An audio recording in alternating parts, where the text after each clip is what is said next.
Hoy vamos a hablar sobre vampiros y vamos a hacer un viaje que nos va a llevar a civilizaciones antiguas para explorar su historia y su folclore. Este viaje también nos ayudará a comprender la importancia del conocimiento científico y lo importante que es en una sociedad que más o menos todo el mundo tenga algún tipo de base científica. Por supuesto, veremos la evolución de la figura del vampiro a través de los tiempos, ¿no? Desde el folclore hasta la actualidad, entendiendo como vampiro o criatura vampírica todo ese ser que encaje en una descripción básica, la cual va a estar compuesta por 3 rasgos esenciales. El primero es el drenaje, el segundo rasgo es la consciencia y el tercer rasgo es la muerte. El vampiro drena sangre o vitalidad de los humanos para nutrirse, es decir, es depredador del humano. Es un ser consciente, parecido en aspecto y habilidades cognitivas a un ser humano. Esto es importante, por ejemplo, para diferenciarlo del zombie, que es un ser que no puede procesar y que además opera en masa. El vampiro es, por tanto, inteligente, de una manera u otra, y además suele ser un ser solitario. La figura del vampiro está altamente relacionada con la muerte a través del folclore y suele aparecer a partir de un cadáver. Por tanto, estas 3 características, el drenaje, la consciencia o la inteligencia y la muerte, son las que vamos a tomar como referencia. Un rostro pálido, blanco, bello y pristino y una habilidad innata para participar en romances adolescentes, aunque ellos tengan literalmente cientos de años, son otras características que pertenecen al vampiro moderno, pero veremos que no pertenecen al vampiro antiguo y del folclore. Y ahora vamos a hacer un inciso, y es que en este vídeo vamos a hablar de muchas novelas importantísimas en la historia de los vampiros. Si queréis disfrutar de este tipo de novelas vampíricas en un formato de audiolibro, como por ejemplo los clásicos Drácula o The Vampire, os recomiendo utilizar Nextory, que es una plataforma con un gran catálogo de audiolibros.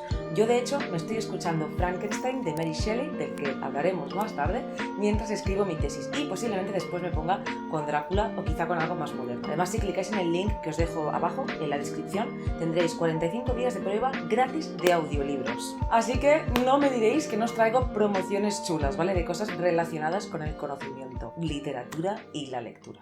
De momento exploremos de dónde sale el mito del vampiro y cómo el desconocimiento científico promovió que se expandiera o que cundiera el pánico contra estas figuras, estas criaturas del folclore. Más adelante veremos que las historias de vampiros se volvieron más famosas o infames durante los siglos XVII y XVIII en Europa del Este. Pero resulta que las historias sobre lo que podríamos catalogar como seres protovampíricos son mucho más antiguas. En Mesopotamia se invocaba a los dioses protectores para que acabaran con los utukku, que eran supuestos seres culpables de las enfermedades y las pestes. En la antigua China se creía en la existencia de los jiangshi, unos seres muertos pero que podían erguirse, con extremidades rígidas de manera que solo podían avanzar dando pequeños saltos con los brazos extendidos. Se les conoce en la actualidad también como vampiros saltadores, pero en la antigua China no se los llamaba vampiros, evidentemente. En el folclore árabe y africano se menciona la existencia de unos demonios necrófagos llamados ghouls, en árabe al-ghul, que pueden incluso cambiar de forma en algunas versiones. Estaban también asociados con el consumo de carne humana, de alguna manera como los vampiros, aunque su origen era más bien demoníaco. En el antiguo Egipto, la diosa de la guerra Sekhmet, hija de Ra y llamada la Terrible, supuestamente asoló la tierra para castigar a los hombres y solo pudo ser apaciguada mediante un brebaje de color rojo semejante a la sangre. Este mito es considerado por algunos como el primer cuento sobre un vampiro. En América, el pueblo indígena mapuche creía en un ser protovampírico que cambiaba de forma llamado Piwichen, que no solo atacaba a humanos, sino también a animales. Los mexicas tenían a las Cihuateteo, que eran espíritus de mujeres que morían durante el parto y que provocaban enfermedades. Y los mayas creían en el guardián Xibalbá, que tenía rasgos de murciélago y humano y decapitaba a las personas. Lilitu, de la mitología babilonia y asiria, que luego sería la Lilith de los hebreos, era un demonio femenino que consumía la sangre de bebés. Esta cultura también contemplaba las estrías, que eran también demonios femeninos que consumían sangre humana. Por último, también podemos encontrar figuras parecidas al vampiro en la mitología grecorromana, como las empusas, las lamias, los mormos y las estrigas. Estos seres se terminaron relacionando con la brujería y la demonología y con la ingesta de sangre o carne humana, a menudo de bebés. Aunque la mayoría de veces o muchas veces no es un ser humano que ha muerto y ha salido salido como de la tumba o de la tierra, sino que es más como una criatura demoníaca o incluso divina, ¿no? Como el caso de Sekhmet. Y normalmente pues son criaturas que se relacionan con la enfermedad, con la podredumbre, con la muerte. Así que la teoría más plausible es que los vampiros, el vampiro moderno que tenemos a día de hoy, provenga de esta amalgama de leyendas y mitos del mundo antiguo, ¿no? Que hablan de criaturas que están relacionadas con la enfermedad, con la muerte y que beben sangre de alguna manera, ¿no? Todas estas cositas que hemos estado viendo. Si queréis indagar más y descubrir más de estas criaturas del folclore antiguo, os recomiendo que leáis la Enciclopedia de la Mitología Vampírica de Teresa Bain, donde vais a encontrar una lista por orden alfabético con un montón de estas criaturas. Bien, para continuar vamos a tener que dar un salto desde la antigüedad hasta la época medieval, la Edad Oscura, the Dark Ages. Y es que es en esta época cuando comienzan a emerger o a popularizarse más historias que podríamos decir que son de seres protovampíricos. Y de esta época tenemos no solamente como historias o mitos, sino que además tenemos crónicas escritas de lo que parecen casos reales, ¿no? O gente que creía que había visto vampiros. Tenemos, por ejemplo, las crónicas del siglo XII de Walter Map y William Newburgh, que son dos autores que documentan la historia o como las crónicas de personas que afirmaban haber visto signos, indicios de vampirismo. Específicamente personas que habían renacido, que habían salido de la tierra, ¿no? O sea, persona que había muerto y que se había levantado como un cadáver. Y esto era pues lo que decían estas personas, ¿no? Que habían visto. También tenemos las historias nórdicas en las que se muestra un ser que es como un muerto viviente, pero no acaba de ser un zombie, porque opera en soledad y además es bastante inteligente. Hablamos de los Draugr. Aunque los Draugr no es que sean como crónicas de gente que afirmaba haber visto Draugr, sino que es como un mito, una leyenda, ¿vale? Y luego tenemos otra crónica, esta vez del siglo XVI, escrita por el rabino David Ben Solomon, que explica otra crónica en la que parece ser que una mujer mayor pues murió, pero volvió de la muerte. En esta crónica cuenta cómo esta mujer, con su cuerpo putrefacto, ¿no? En algún estado de putrefacción, emergió de la tierra y aterrorizó a la gente. Así que podemos decir que este hombre escribió sobre un ser protovampírico o vampírico, aunque en ese momento la palabra vampiro aún no estaba acuñada. Y así os podéis imaginar, ¿no? Durante la época medieval hay algunas instancias de cuentos, historias o incluso crónicas de gente que afirma haber visto o haber oído sobre muertos vivientes, básicamente, que se levantan y aterrorizan a la gente, como lo que promulgaban los evangelizadores rusos del siglo XI o como los dips catalanes, que eran supuestamente unos perros demoníacos que también bebían sangre, se comían a la gente. Y que precisamente le dan nombre y escudo, o sea, iconografía, digamos, a un pueblo en Tarragona que se llama Prat Dip y que precisamente tiene ese nombre debido a estos perros demoníacos. Así que esta es un poco la situación, ¿no? La mitología comienza a mezclarse con historias y crónicas de gente que afirma haber visto cosas y poco a poco el lore de los vampiros comienza a expandirse y más gente comienza a hablar del tema. Pero todo esto se vuelve mucho más tangible gracias a un texto de Leo Alatius, que era un escritor griego del Vaticano y que recoge las creencias de una zona que durante el siglo XVII, que ya no es época medieval, sino época jacobina, periodo jacobino lo llamamos, comenzó a tener una gran preocupación por sus muertos vivientes. Y esta zona, sobre la que escribió Leo Alatius, era la de los Balcanes, es decir, Europa del Este. Y es que resulta que durante los siglos XVII y XVIII en Europa del Este había una gran preocupación por el vampirismo, aunque de momento en estas zonas recibían nombres diferentes, como Strigoi, Strigón, Vampir, Utir u otras palabras. Tan preocupada estaba la gente en estas zonas que se llegó a un estado de histeria colectiva.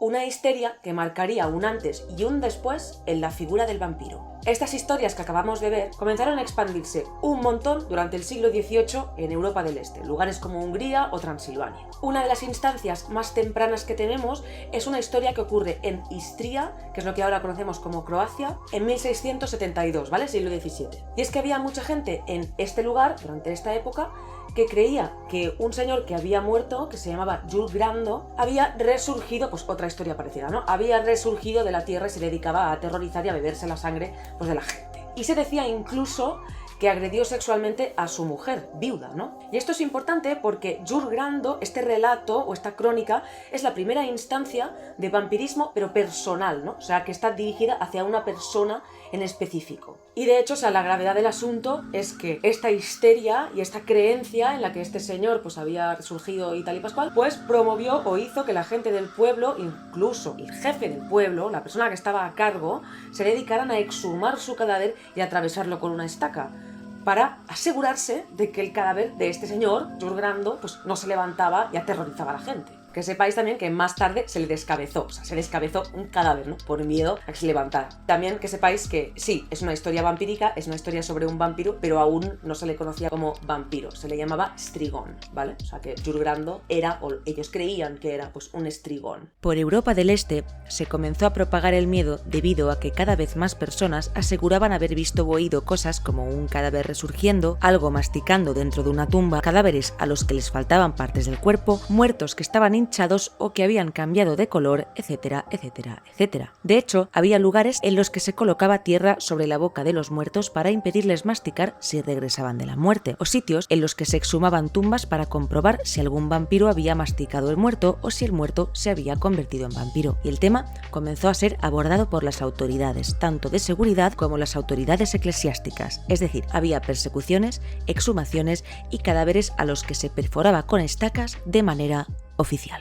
Y todo esto se volvió mucho más grave durante el siglo XVIII, en el que este estado de histeria colectiva se expandió por muchos lugares más de Europa. Y es que comenzamos a tener incluso reportajes oficiales de gente del clero o de gente de la policía, o sea, reportajes de manera oficial que afirman que existe el vampirismo, ¿no? Y que hay que perseguirlo. Este periodo de histeria en masa abarca aproximadamente desde 1725 hasta 1755, que es un segmento del siglo XVIII, ¿no? Y es lo que hoy conocemos como la Gran Epidemia Vampírica.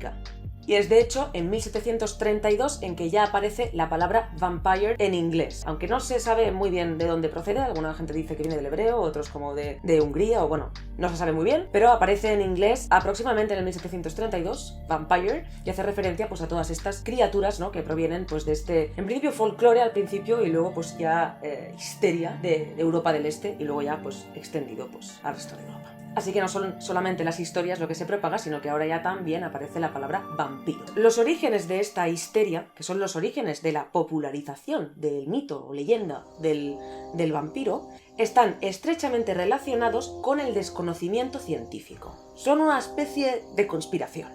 Y es que en esta época no se conocían muy bien los procesos de descomposición de los cadáveres o la existencia ni siquiera de las bacterias, ¿no? Y es que se cree que en parte la creencia en el vampirismo se propaga porque no se conocía muy bien el proceso en que mataban pues algunas enfermedades como la peste o la tuberculosis, ¿no? Que mataban a gente a diestro y siniestro, pero que no se sabía muy bien cómo se propagaban o qué era exactamente lo que hacían dentro de nuestro cuerpo. También tuvo bastante la culpa el hecho de que el proceso de putrefacción de un cuerpo no se conocía. Y es que cuando morimos nuestra piel se encoge, dejando al descubierto los dientes un poco y también las uñas, ¿vale? Entonces, claro, si tú abrías un cadáver y lo veías así, daba la sensación de que la dentadura había crecido, los dientes eran más grandes. Además, en esta época no se pensaba que el vampiro era blanco y guapo y bello, sino que se pensaba que tenían la piel más morada, más oscura, pero en plan lilosa, y que estaban hinchados, ¿vale? Bloated. Esto es porque también se desconocía que las bacterias que están dentro de nuestro cuerpo a veces cuando morimos pueden expulsar gas metano y nos pueden hinchar. Entonces a veces es típico ver cadáveres hinchados y de color pues morado y más oscuros, ¿vale? Entonces se pensaba que los vampiros eran de este color, que tenían este aspecto, precisamente por esto, ¿no? Porque no sabían que era este proceso. Entonces, pues, no conocer qué es lo que hacen las enfermedades y cómo matan, cómo es el proceso de descomposición, ¿no? Que nos ponemos hinchados y de colores diversos, hizo que la gente sacara sus propias conclusiones basadas en mitos y folclore en lugar de desde un raciocinio o desde un prisma científico, ¿no? También cabe decir que obviamente si la gente no sabía lo que eran las bacterias, pues era muy difícil, ¿no? Llegar a la conclusión correcta. Básicamente fueron unas cuantas teorías, la conspiración, que giraban en torno a la figura del vampiro o el muerto viviente, que se fueron de control, salieron de control. Por tanto, las historias de vampiros provienen del mundo antiguo, ya que prácticamente todas las culturas contienen algún tipo de criatura que podemos relacionar con un protovampirismo, ¿no? O los vampiros. Pero entonces, ¿cómo pasamos de esta figura del vampiro feo, que lleva enfermedades, la peste, la tuberculosis, que está oscuro, que está como de color lila, hinchado? ¿Cómo pasamos de esta figura tan relacionada con la enfermedad y con algo afeado a esto? Claramente hay un salto enorme, y para explicarlo tenemos que hablar de los años venideros y sobre todo de un movimiento artístico que conocemos como romanticismo. Para ello tenemos que hablar del vampiro en la literatura y luego ya posteriormente en el teatro, en la cultura, incluso en los juegos de rol.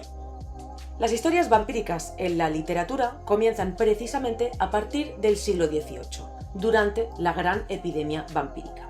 Una de las primeras obras en tocar el tema de los vampiros es un poema de Heinrich August Osenfelder y se llama The Vampire, de 1748. Este poema ya tiene un tono erótico, cosa que ya habíamos visto en alguna de las crónicas anteriores, pero veremos que el tema de la sensualidad y el erotismo, de una manera bastante tóxica muchas veces, está muy presente en las historias de vampiros. De esta época destacan Lenore, que es un poema narrativo sobre un ser querido que vuelve de la muerte, y La novia de Corinth, de Goethe. Pero los años van pasando, y el siglo XVIII, poco a poco, queda atrás. Llegan los 1800. Y con ellos un romanticismo intenso que termina de afianzarse en la literatura. El romanticismo es un movimiento artístico que aparece a finales del siglo XVIII, pero ya se mete más en el siglo XIX, y que se centra en exponer o en fabricar héroes, antihéroes o villanos en los que nos vamos a centrar mucho en su parte interior. Entonces, los protagonistas que tenemos suelen ser muy individualistas, solitarios y muy emocionales. Entonces, el romanticismo se centra mucho en el individuo y en sus emociones. Con lo cual, pues tenemos muchos héroes, antihéroes o lo que sea, que son pues melancólicos, solitarios, tristes también, ¿no? Que ya empieza a encajar un poquito más, ¿no? Con la idea de vampiro que tenemos hoy. Entonces, a principios del siglo XIX continuamos teniendo poemas épicos hasta que llegamos a una instancia muy importante. Y ahora os tengo que hablar de Lord Byron y sobre todo, de Polidori. Pues es a este último al que le debemos casi toda la ficción vampírica. Deja que te cuente la historia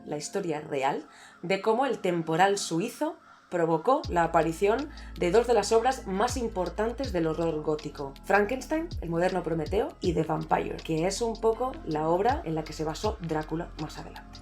Resulta que Lord Byron, que era un escritor y poeta romántico muy importante, tuvo problemas debido a un escándalo, y es que parece ser que se separó de su mujer mientras había rumores de que se veía con su medio hermana. Así que huyó de Inglaterra, y siendo un lord, aunque en realidad el título nobiliario que ostentaba era el de barón, tenía el suficiente presupuesto como para alquilar una bonita villa en algún lugar más remoto, así que eligió una en la zona francesa de Suiza, Villa Diodati. Allí trabó amistad con una pareja de poetas viajeros, Percy Bysshe Shelley y Maria Godwin, que más tarde adoptaría el apellido de su esposo y se la conocería como Mary Shelley. Byron se asentó en la villa y trajo consigo a su médico de confianza, John William Polidori. Durante el verano de 1816, los cuatro amigos, junto con la hermana de Mary, se quedaron encerrados durante 3 días en la villa debido a una incesante lluvia veraniega suiza. Se quedaron leyendo historias góticas como Fantasmagoriana y proponiendo sus propios títulos. Durante esos días, Mary Shelley, que tenía 18 años en aquel momento, escribiría el primer borrador de Frankenstein o el moderno Prometeo, y Polidori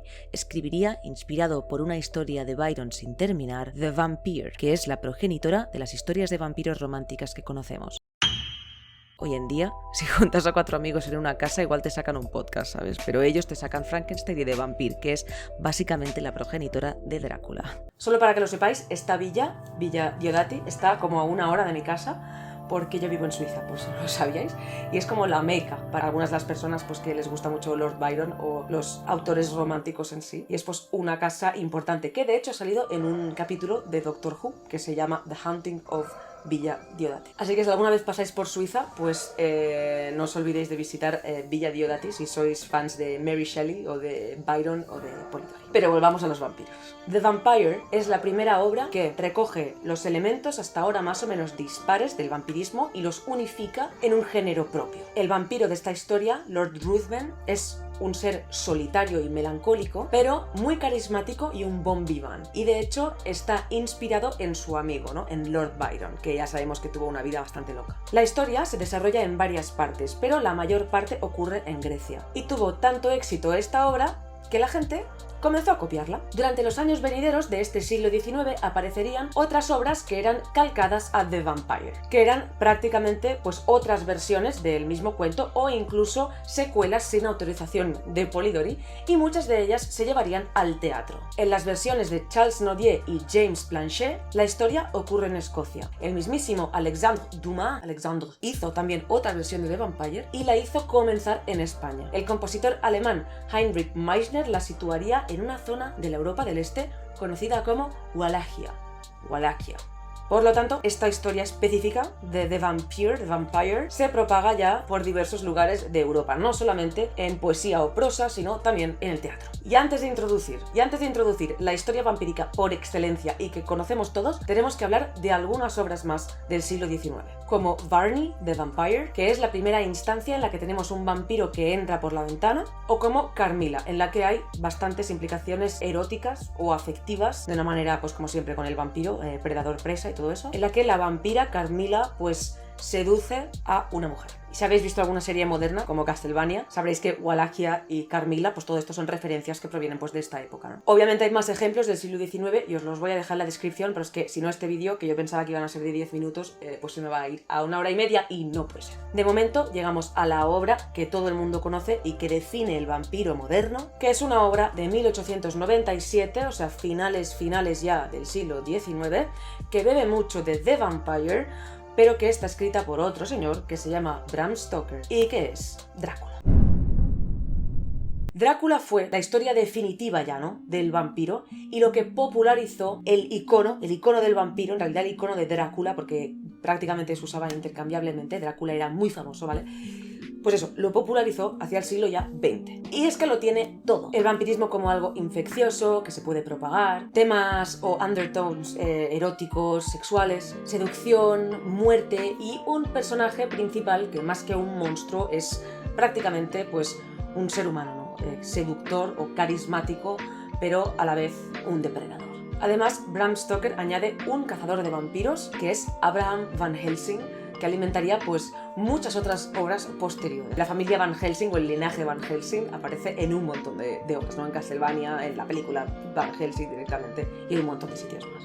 Y en esta situación, en que tenemos ya una literatura y un drama escénico vampíricos efervescentes, llega el siglo XX y con él un nuevo medio, el cine, y nuevos intereses más allá de la literatura romántica y gótica, como la ciencia ficción. Llega la película Nosferatu en 1922 y las novelas El prisionero del planeta Marte o La guerra de los vampiros, en que aparecen criaturas vampíricas medio humanas, medio murciélago en Marte. Y otra novela importantísima de ciencia ficción posapocalíptica, Soy leyenda, de 1954, en que el protagonista es el único superviviente de un virus que causa vampirismo, aunque aquí ya tendríamos debate entre si las criaturas que actúan en horda entran más dentro de la descripción de vampiro o de zombie. Como dato, os diré que Soy leyenda se ha adaptado al cine 3 veces.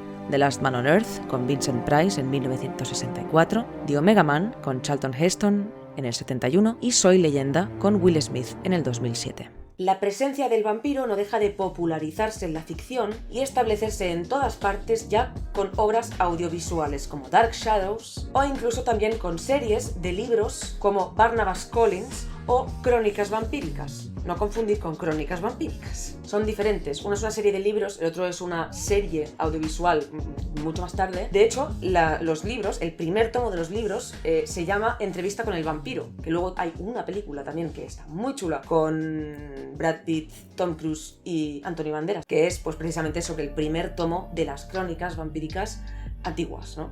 Que es Entrevista con el vampiro. Os la recomiendo mucho, es un clásico de vampiros, es como la primera película de vampiros que hay que ver. De esta época tenemos otros trabajos importantes como Salem's Lot de Stephen King, que como sabemos es uno de los genios más prominentes y más prolíficos del terror, que reimagina el vampirismo en el siglo XX en un área rural. Por lo tanto, no dejan de salir más y más trabajos sobre vampiros que reimaginan el vampiro, pero ya no necesariamente en los siglos XVII y XVIII. Lo reimaginan pues en otras épocas, en otros contextos. El vampiro bueno, por ejemplo, ¿no? El vampiro vegetariano que no quiere beber sangre humana y bueno, comienza a ramificarse, ¿no? Ya el género. Y es que comienza a permear mucho y a establecerse ya la idea de que el vampiro pues no necesariamente tiene que ser un ser únicamente malvado y depredador, sino que puede tener pues más matices, ¿no? Y eso pues es interesante porque podemos escribir o hacer cosas muy diferentes. Porque aquí ya podemos meter la figura del vampiro en obras que sean pues románticas, aunque bueno, yo tengo mis reparos con esto, pero ya hablamos luego, o en cosas más de acción o incluso en comedias, ¿vale? Hablamos luego de eso también. Así que, sin más dilación, hablemos del vampiro moderno. La creación de Drácula, de Bram Stoker, inspiró la creación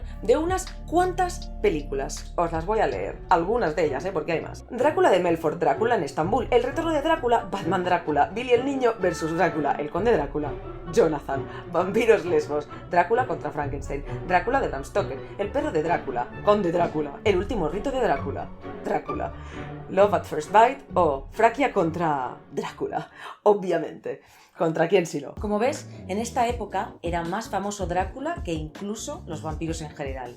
Y es que se utilizaban estas dos palabras de manera intercambiable, pero claro está, fueron apareciendo cada vez más obras con temática vampírica y el género se fue ramificando cada vez más. Daughters of Darkness de 1971, Near Dark del 87, Buffy cazavampiros, la película del 91 o Ganja and Hess del 73 son algunos de los ejemplos más originales. Esta última, Ganja and Hess, utiliza el vampirismo como una alegoría de la adicción, cosa que veremos más tarde en un montón de películas o series más mainstream como Crónicas vampíricas o True Blood. Y es que aquí está la clave de la evolución del vampiro, los problemas de los humanos, como la adicción en este caso. Los vampiros han reflejado siempre las preocupaciones de las mujeres y los hombres que los han pensado. En el folclore antiguo, las criaturas vampíricas eran un mito, bien para asustar a los pequeños o para explicar las cosas que no se entendían. Durante los siglos XVII y XVIII, en Europa del Este, se pensaba en los vampiros como seres portadores de enfermedades y de aspecto horrendo, precisamente porque el mundo estaba siendo azotado por enfermedades como la peste o la tuberculosis. Durante el romanticismo, el vampiro se tornó un ser solitario, emocional y triste, como los héroes románticos.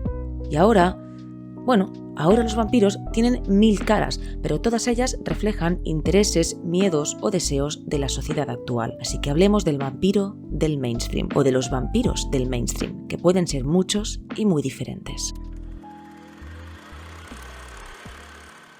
Para poder hablar del vampiro en el mainstream, voy a tener que salirme del mainstream y sacar un libro que tengo por aquí, que es la 5ª edición de Vampiro la Mascarada. Vampiro es un juego de rol publicado por White Wolf en 1991 y perteneciente a una serie de juegos de rol más amplia conocida como World of Darkness o Mundo de Tinieblas, en las que figuran otros juegos como Hombre Lobo, el Apocalipsis, Mago, la Ascensión, Demonio, la Caída o Wraith, el Olvido. Entonces Vampiro la Mascarada es extremadamente importante, es un juego de rol, pero el lore, las descripciones y el mundo están cuidados al detalle. Además, tiene algo muy importante, y es que desarrolla varios clanes de vampiros. Por ejemplo, tenemos los Nosferatu, que cuando se transforman en vampiros, mediante un ritual que se conoce como el abrazo, se quedan desfigurados y tienen que vivir en las sombras. Tenemos los Ventru, que son de mis preferidos, que son como la nobleza entre los vampiros, ¿vale? Nadie va a entender esto, pero Sebastián Lacan, por favor, si quieres convertirme en vampiro, hazlo ya, que se me pasa el prime time y va siendo hora de convertirme en vampiro, así que si tiene que pasar, que sea ya. O tenemos, por ejemplo, los Toreador, que son un tipo de vampiros que están obsesionados con el arte y los placeres carnales de su vida pasada. Y así muchos clanes más. Ana, ¿por qué me estás contando esto?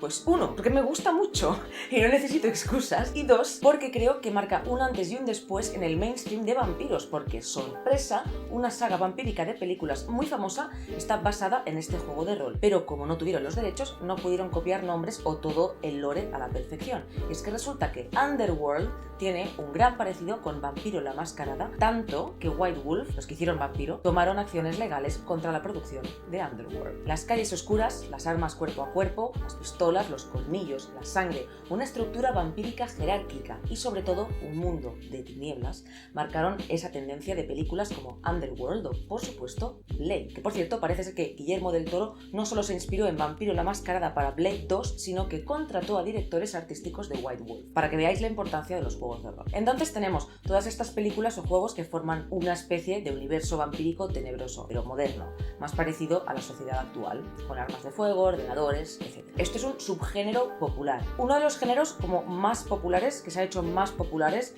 en la modernidad, es como los dramas de instituto, pero con vampiros, ¿no? Tenemos 2 ejemplos grandes, vamos a decir, que son Crepúsculo, que yo creo que es el ejemplo que todos tenemos en mente, y Vampire Diaries, Crónicas vampíricas. Obviamente es algo que nos interesa ahora mismo, mismo, ¿no? Que es como el típico drama de instituto, que está muy como la orden del día, pero mezclado con el tema de los vampiros. Yo a esto lo veo un problema que no sé qué pensaréis vosotros, pero a mí me da la impresión de que, no la impresión, o sea, yo creo que es un hecho básicamente, que es bastante creepy, el hecho de que tienes un vampiro que sí, que se ha quedado estancado en el tiempo, pero que literalmente tiene cientos de años y que está ligando con chicas adolescentes. Weird. No sé, se pueden explicar muchas más cosas a través de, ¿no? O sea, con el tema de los vampiros, creo que hay cosas que se pueden explorar que son más interesantes, como en el juego de rol, ¿no? De Vampiro la Mascarada, que explora mucho más pues la parte romántica del vampiro, pero no romántica en plan drama de instituto, sino romántica, como el héroe romántico, ¿no? La tristeza, la soledad de la vida eterna, este tipo de cosas. Pero bueno, los dramas adolescentes con vampiros a mí me da un poco de... La que me gustaba bastante era True Blood, aunque tengo que decir que no hay adolescentes involucrados, o sea, no están de instituto. El otro género del que me gustaría hablar, porque no puedo hablar de todas las cosas que hay de vampiros, pero que os quiero recomendar una serie que si no la habéis visto la tenéis que ver, What We Do in the Shadows, que es comedia, ¿vale? Es comedia y es muy gracioso. Hay una película y luego hay una serie, ambos son extremadamente graciosos. Sexy. Y se toma como el vampiro sacado de contexto, ¿no? Porque muchos de ellos son seres que llevan muchos años viviendo, que provienen de épocas pasadas y pues hay como muchas gracias con el hecho de alguien que lo sacas de contexto y que tiene pues una manera de pensar, pues no sé, uno que parece Vlad del Impalador, ¿no? Por ejemplo, y está completamente sacado de contexto y es muy gracioso. También hay un vampiro que es un vampiro de estos emocionales, en el que ya pues es otra versión ya del vampiro, un poco más como no evolucionada, pero no es un vampiro que chupa sangre, sino que es un vampiro que chupa emociones, ¿no? Que te aburre tanto que como que te chupa las ganas de vivir, básicamente. Es muy graciosa, os la recomiendo muchísimo, así que si tenéis la oportunidad de ver What We Do in the Shadows, vedla porque os vais a... Bueno, yo creo que os va a gustar.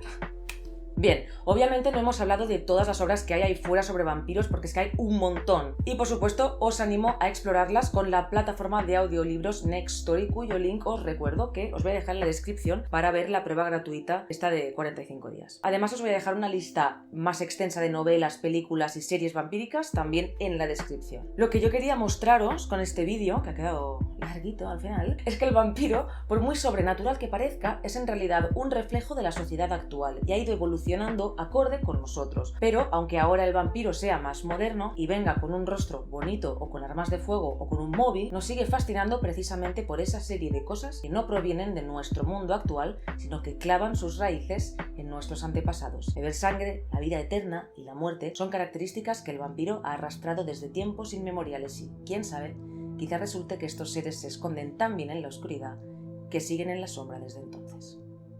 Recuerda que me ayudas muchísimo si te suscribes al canal, darle like si te ha gustado este tipo de contenido, recordar que siempre combino un poco el contenido científico con el contenido pues así más de mitología o cultura pop o vídeos sobre ciencia ficción, el cyberpunk y todo eso. Entonces pues nada, si eres nuevo al canal pues suscríbete si quieres saber más y ver más vídeos y si no pues sé que te